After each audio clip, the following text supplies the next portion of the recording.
Hello everyone and welcome to the channel. I'm back to break down the 6-game MLB DFS slate on DraftKings and FanDuel. Before we get into it, if you do enjoy the content at any point in this video, if you could please take a moment to leave a like on this video, subscribe to the channel, hit the notification bell, that would be greatly appreciated.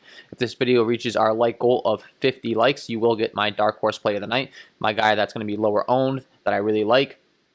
Last night, I think I would have had a really good one for you guys. I was really high on the White Sox specifically, and there were some sneaky plays at the bottom of their order.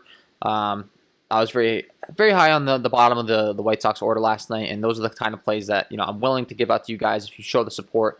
I do greatly appreciate all the support you guys have given me so far. It's a new segment I introduced, so if we hit that like goal of 50 likes, you'll get my dark horse play of the night.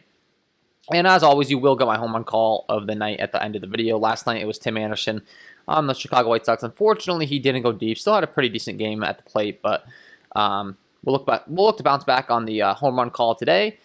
So if you enjoy the content, if you could leave a like, subscribe to the channel if you're new, hit the notification bell. That's awesome. And then if you are getting very serious about MLB DFS, I do offer a premium content package that's linked below in the description. You get access to all of the sheets that I use when building my lineups and my power rankings and my cheat sheet. So you get all my top plays. Based upon, regardless of salary, sometimes the sites will misprice guys, and they're not always priced up. Like, you may think my power rankings are always loaded with the top priced guys. Not always the case. Sometimes, guys are really underpriced. So I would do my top overall plays in the power rankings, then the cheat sheet, which breaks it down by price tier. And then, of course, you get all the sheets with the data and direct access to me to ask me any questions all the way up to lock. So check that out if interested. And with that being said, let's go ahead and start breaking down this slate today. Not the biggest slate in the world. We got a 6-gamer, but there's always an edge to be found, and we're going to dig into it. As always, I like to go ahead and short my sheet by K rate. It's fantasy sports. We get points for strikeouts. We're going to figure out the top pitchers on the slate, and then we'll get into the bats if you're new to the channel. So pitching first, Trevor Rogers taking on the Arizona Diamondbacks comes with a 31.7% K rate overall, a 14.8 swinging strike rate, 32.4% K rate against righties, and then a 29.7% K rate against lefties. So across the board, really solid, and taking on an Arizona Diamondbacks team today that really doesn't scare us all too much offensively. They have a 3.91 implied run total. Rogers comes in as a 118 favorite. He's priced at 9.9 on FanDuel. Over on DraftKings, they got him priced at 9.3. And a very good play. The only thing I'm a little concerned about, honestly, that's like, I don't know, for lack of a better word, irritating me, is his pitch count. They just refuse to let him get up there in pitches, really. Like, he's capped out at like 90 pitches, it seems. Has yet to really climb the ladder like towards that 100 pitch mark. And there's other options on the slate that, they're going to let them get there. So Trevor Rogers is a great play. Whether he's my go-to option today is to be determined, but absolutely one of the top arms on the slate, on a slate where we have limited arms to choose from, really. Luis Castillo taking on the Colorado Rockies comes in with a 27.8% K rate overall, a 15% swinging strike rate, 28% K rate against righties, and then a 27.6% K rate against lefties. Really solid across the board. The only problem is he's in Colorado today. Coors Field, one of the best hitting environments in baseball, if not the best hitting environment. I mean, it pretty much is the best hitting environment, depending upon what you want to argue about, whether, home runs or all that stuff. But the outfield's just huge. There's plenty of room for the ball to drop. Hits galore, and looking at the hitting conditions today, it's looking like it's going to be about 69 degrees out there in Colorado, which is much better than what we've been seeing with frigid temperatures and stuff. So Luis Castillo, a good option. Problem is the pitching conditions and the ballpark, but taking on a Colorado Rockies team that really doesn't scare us all too much is the thing.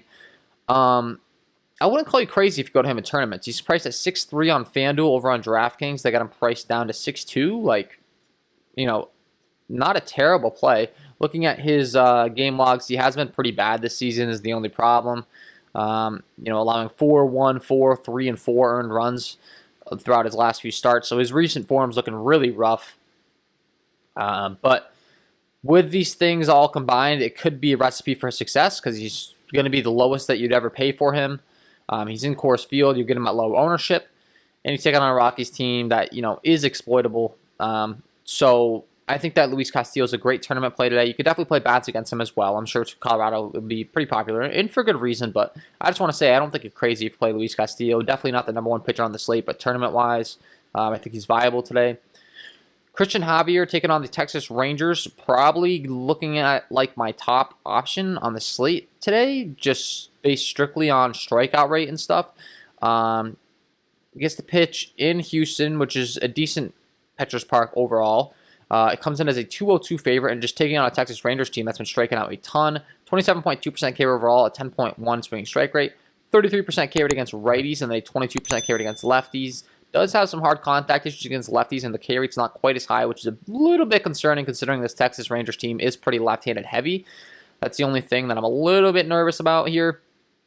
But has been really good. Comes in at 9.2 on FanDuel over on DraftKings. They got him priced up as a top guy on the slate at 10K.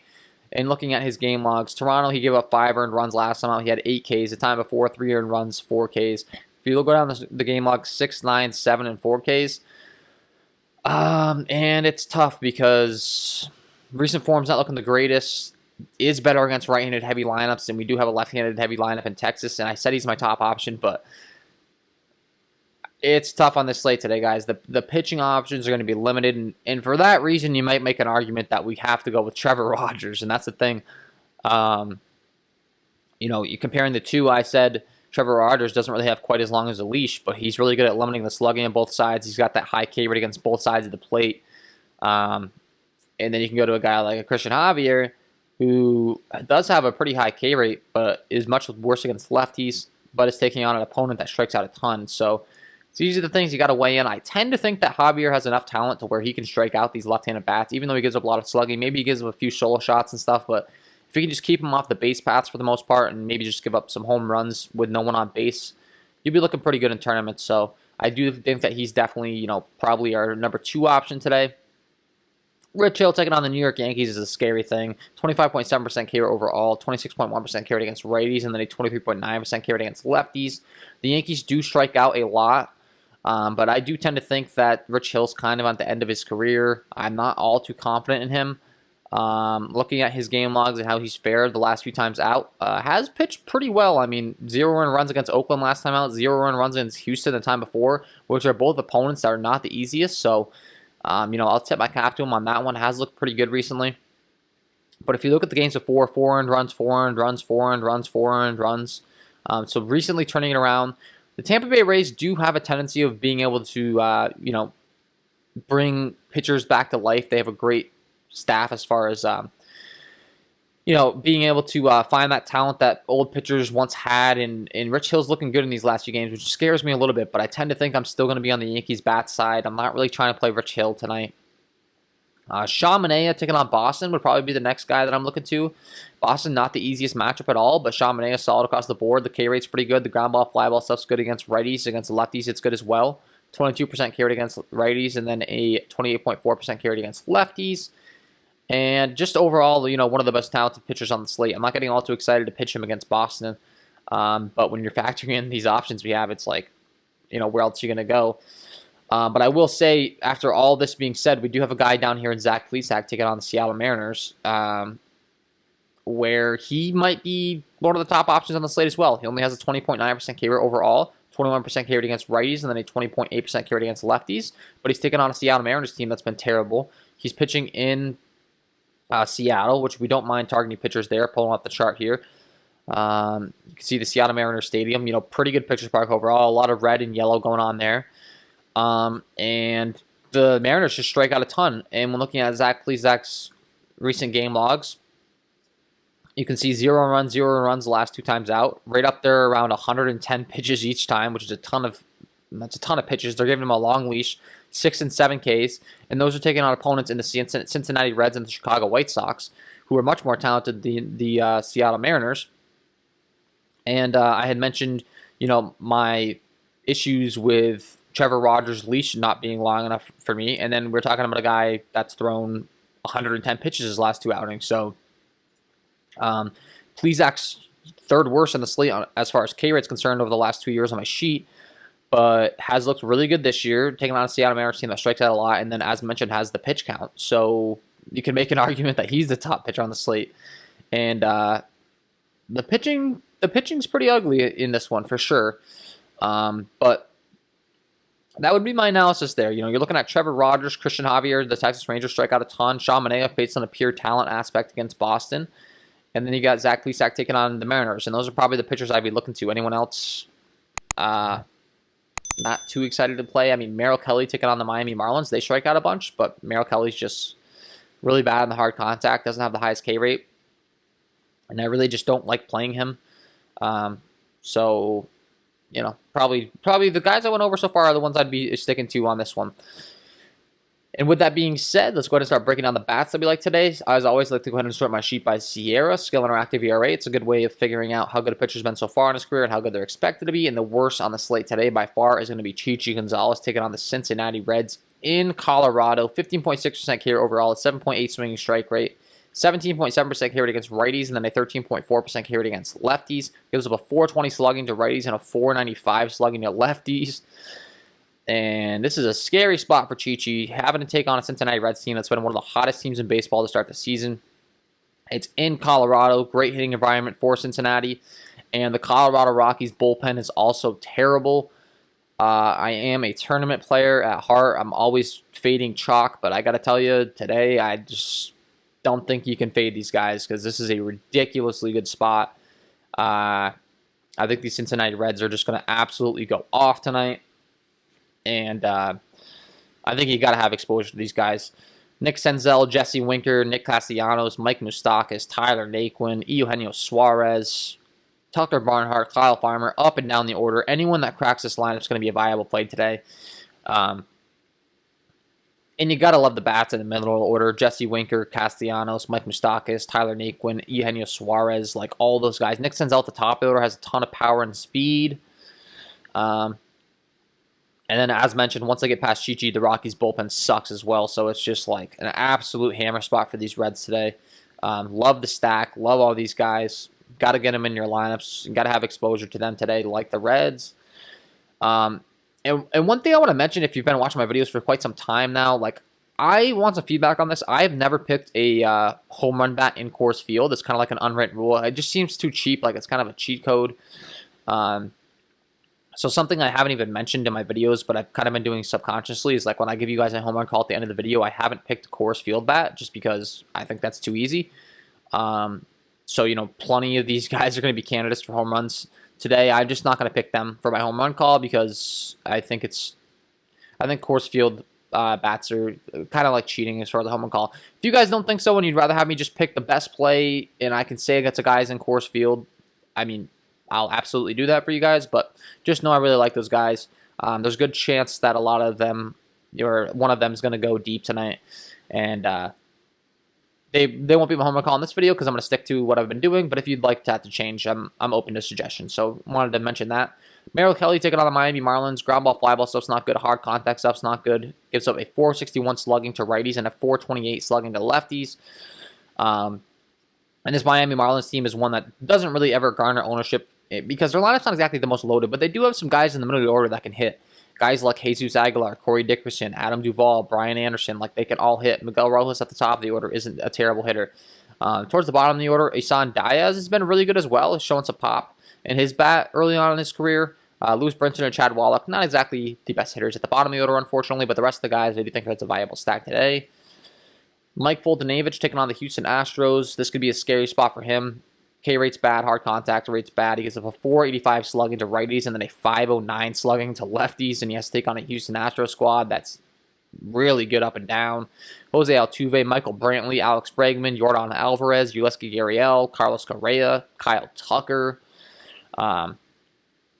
Really good lineup, and I'm not scared of the Texas Rangers bullpen either. So I think that's a good situation to stack those guys up. Garrett Richards taking on Oakland. Also a pretty bad pitcher across the board. Ground ball, fly ball stuff, hard contact. Gives a 408 slugging to righties and a 460 slugging to lefties. Another great spot. Oakland taking on Boston, a team that typically plays in Oakland that's not a good hitter's park, and they get to go into Fenway Park, which is going to be a huge upgrade to them as far as hitting-wise. Pulling up the Fenway Park diagram here, you can see a lot of green and yellow. Just that one red shade out there to right field for those left-handed pull hitters. You got to really get into it to get it out to right field at Fenway, but you know, this is a tremendous hitting ballpark compared to Oakland, and definitely could have some interest in these Oakland Athletics today. Guys like Mark Canha, Seth Brown, Ramon Laureano, Matt Olson, specifically Matt Olson, Mitch Moreland, both left-handed sluggers. And Garrett Richards' numbers, I'd mentioned, you know, it's a little bit hard to get it out of right field in Fenway, but when you got guys that can hit the ball like 450 feet, like Olson and Moreland, they're going to be viable plays today. Seth Brown has a bunch of power in the 2 spot. Ramon Laureano, Mark Cannon, like these guys all have pop. Matt Chapman in the 6th spot. So I think they're a good stack today. Plesac taking on Seattle. He does give up a 427 slugging to righties. So you can maybe stack up some right-handed bats for the Seattle Mariners. I'm not getting all too excited about that. I'd rather target Plesac tonight, but if you're going to go with a Seattle Mariners stack, you know, he's much better against lefties than righties, so you can stack up those righties. Christian Javier, I had mentioned his issues against left-handed hitting. He does have a pretty bad ground ball fly ball rate. He's good against righties as far as the slugging given up, though, even though there's a bunch of balls in the air. But against lefties, he does give up a 466 slugging with a lot of ground ball and fly ball stuff. The hard contact rate isn't the worst, but the ground ball, fly ball stuff isn't good, and these lefties could definitely get to them if they're not striking out. You know, they can hit some bombs. Guys like Willie Calhoun, Nate Lowe, Joey Gallo, David Dahl, they all have some power, and then Adolis Garcia and Nick Solak can round out your stacks. I'm not all too high on the Texas offense overall, but you know, you got to say that they're a viable low-owned stack. Rich Hill taking on the New York Yankees. I had mentioned his recent success, but overall he does still give up a 408 slugging to righties, 34.7% hard contact rate, a 299 WOBA. Does have a 26.1% K rate, which is pretty decent, and these Yankees do strike out. They are in the Trop, which isn't the best hitting environment, so you could say that that's not really going in their favor either. Pulling up the chart there, a lot of red on the sheet. But the thing is, this Yankees lineup is really right-handed heavy. DJ LeMahieu, Giancarlo Stanton, Aaron Judge, Gio Urshela, Luke Voit, Gleyber Torres, Aaron Hicks, Gary Sanchez, Clint Frazier. Every single bat in the lineup tonight is expected to be hitting from the right-hand side of the plate. And when you have a guy that doesn't succeed that much against right-handed hitters, and I mean, it's got to be somewhat exhausting as a pitcher to be face every single batter that's coming up to the plate is right-handed heavy. It's right-handed, so you know, I tend to think that could be a domino effect. If Rich Hill lets up a few hits early on, it's like, here we go again type of deal, and the Yankees just have a ton of power. So I do think they're a viable stack. They do only have a 4.32 implied run total, which I do think is interesting. I think Vegas is telling us they're kind of buying into Rich Hill's recent success. So, you know, maybe it's a spot that you fade. I'm not sure the ownership on the Yankees tonight. It's a spot where I think if they're low-owned, you should be overweight, and if they're high-owned, be underweight probably. So that's how I would probably play that out. Jameson Taillon taking on these Tampa Bay Rays. Really good overall for the most part. Does give up quite a bit of slugging to left-handed bats, however. A 444 slugging to lefties. So I do think that some Tampa Bay lefties are a great place today. Austin Meadows, Brandon Lau, Joey Wendell. Those three lefties specifically. And then Randy Arozarena, Manuel Margot, Yandy Diaz. You can round out your stacks with no issues with that. But specifically the lefties are the ones I'd be looking to really for the most part. Austin Meadows being my favorite, followed by Brandon Lau. Those two guys I think are in good spots. Luis Castillo's numbers across the board are really good for their last 2 years. However, we had mentioned that you know, his recent struggles, and he's in Colorado, not a good pitching environment. The Rockies do have a 5.06 implied run total.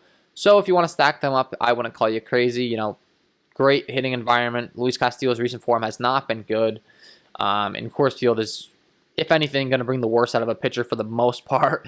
You know, if he bounces back and has a really good game in this one, it's going to be even more impressive than it typically would be after struggling, because his back's going to be up against the wall in this one. Ramel Tapia, Garrett Hampson, Charlie Blackmon, Trevor Story in the middle of the order, and Ryan McMahon are the three elite bats in the lineup. Connor Joe, Dom Nunez has a bunch of power as a catcher. You probably get him low-owned.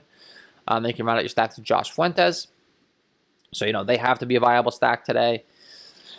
One thing I do think is a little bit interesting, not going to lie, is,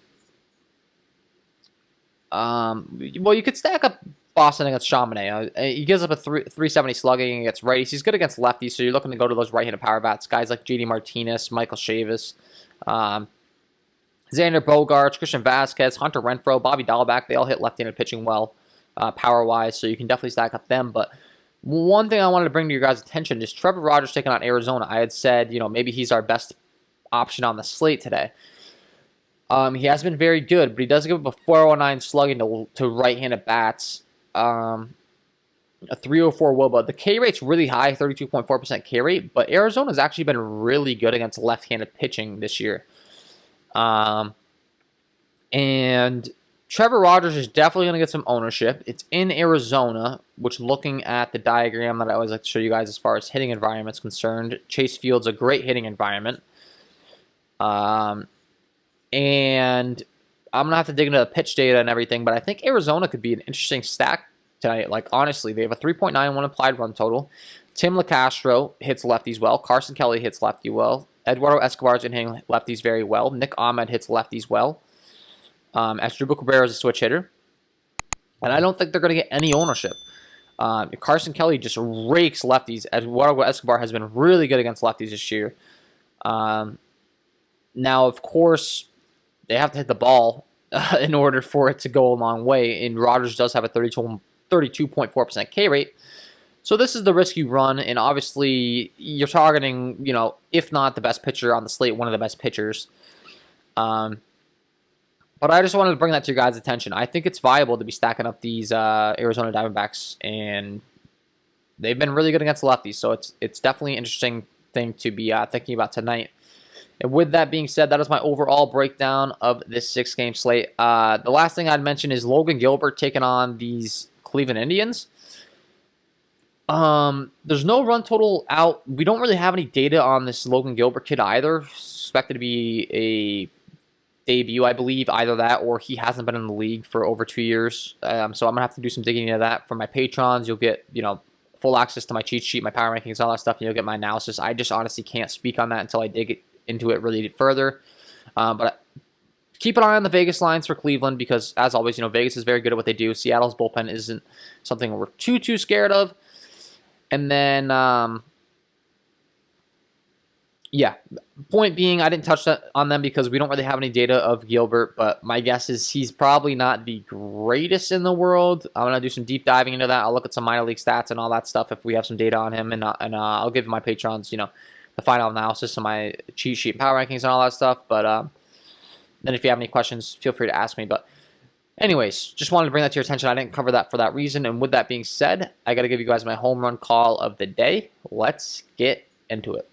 And my home run call of the day today is going to be Carlos Correa taking on Mike Voldenevich. I'd mentioned his hard contact issues, giving up a bunch of hard contact to both sides of the plate, but against righties, he gives up a .485 slugging with a 41.6% hard contact rate, a .336 WOBA, and specifically when breaking down the pitches that he throws, Carlos Correa crushes every single one of them. On average, Volte's going to throw about a 94 to 95 mile an hour fastball. Looking at how Correa fares against that pitch, he features a .432 ISO with a .317 WOBA against that pitch with a 61.9% hard contact rate, crushes it. And then as far as his other pitches, Volte really is reliant on the slider-sinker combination. Looking at what Correa does against those pitches, against the slider, he features a .229 ISO with a .248 WOBA, tons of power against that pitch as well. And then the sinker, Correa crushes as well, a .258 ISO with a .414 WOBA. Love this spot for Carlos Correa. Get him in your lineups because he is my home run call of the day. So there you have it, guys. Carlos Correa taking on Volte. Love the spot for him. Get him in your lineups. And that is all from me in this one. If you did enjoy the content, if you could please leave a like on this video, subscribe to the channel, hit the notification bell. That would be greatly appreciated. Don't forget to check out my premium package, link below in the description. If you're getting real serious about MLB DFS, I think it's going to be well worth your investment. You should make your money back real quick. And I wish you guys all the best of luck tonight. We will see you in the next one.